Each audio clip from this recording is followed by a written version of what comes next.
8 मार्च 2014 की रात कुआलालंपुर से बीजिंग जा रही एक फ्लाइट MH370 अचानक रेडार से गायब हो जाती है।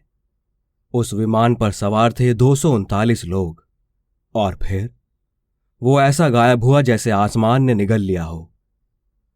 ना कोई इमरजेंसी कॉल, ना कोई मलबा, बस एक सवाल, आखिर हुआ क्या उस रात? मलेशिया एयरलाइंस की इस उड़ान ने रात 12:41 पर टेक ऑफ किया। सब कुछ बिल्कुल सामान्य था। मौसम साफ था। पायलट कप्तान जहारी अहमद शाह एक अनुभवी पायलट थे। उनका को पायलट भी काम में दक्ष था। 1:19 पर आखिरी रेडियो संपर्क हुआ। Good night Malaysian 370। और बस इसके बाद एक गहरी खामोशी छा गई। 1:21 पर फ्लाइट ने वियतनामी एयरस्पेस में प्रवेश करना था, लेकिन फ्लाइट कभी वहां पहुंची ही नहीं। रेडार स्क्रीन पर बस एक ब्लिप था और फिर वो भी गायब। शुरुआत में लगा कोई तकनीकी समस्या होगी, पर जैसे जैसे समय बीतता गया एक डरावना एहसास पनपने लगा। एक फ्लाइट अब कभी वापस नहीं आएगी। पूरी दुनिया की नजरें इस घटना पर टिक गईं। मलेशिया, वियतनाम, चीन, ऑस्ट्रेलिया सब ने सर्च ऑपरेशन शुरू किया। सैटेलाइट डेटा खंगाला गया, समुद्र की तलाशी ली गई, लेकिन नतीजा कुछ भी नहीं। यहां तक कि कोई ब्लैक बॉक्स भी नहीं, कोई डब्रीज नहीं, कुछ भी नहीं। बाद में सैटेलाइट कंपनी इमारसत ने अपने डेटा के जरिए एक अजीब बात बताई। फ्लाइट MH370 ने टेक ऑफ के बाद नॉर्थ ईस्ट की जगह साउथ वेस्ट की तरफ मोड़ लिया था। और ये मोड़ अचानक नहीं था, किसी ने जानबूझकर दिशा बदली थी। सवाल उठे, क्या पायलट ने यह जानबूझकर किया या फिर किसी ने कॉकपिट पर कब्जा कर लिया था? कई थ्योरीज सामने आई। पहली थी पायलट थ्योरी। कुछ विशेषज्ञों का मानना है कि कप्तान जहारी शाह ने यह सब कुछ जानबूझकर किया। कहा गया कि वो डिप्रेशन में थे। उन्होंने पहले सिमुलेटर में भी ऐसी उड़ान भरी थी, लेकिन कोई ठोस सबूत नहीं मिला। दूसरा था हाईजैक थ्योरी। क्या किसी ने फ्लाइट को हाईजैक किया?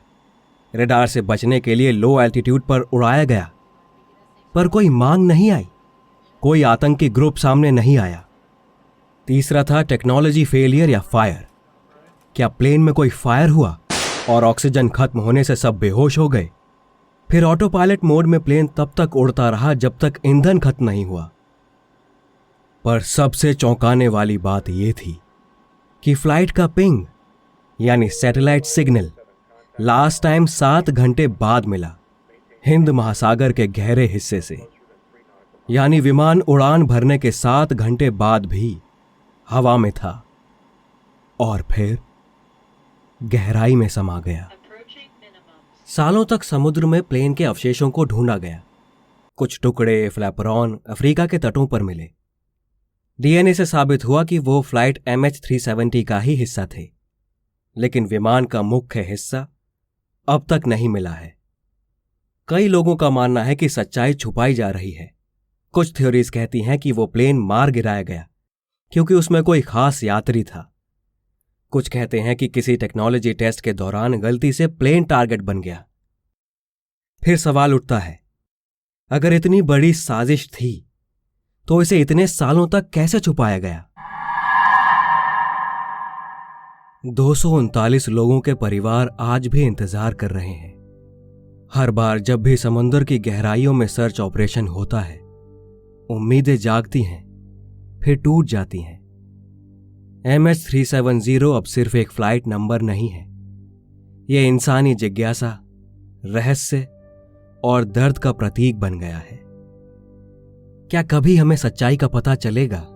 क्या कभी कोई जवाब मिलेगा? या फिर ये रहस्य हमेशा के लिए समुद्र की गहराइयों में दफन रहेगा? आपको क्या लगता है, उस फ्लाइट के साथ क्या हुआ होगा?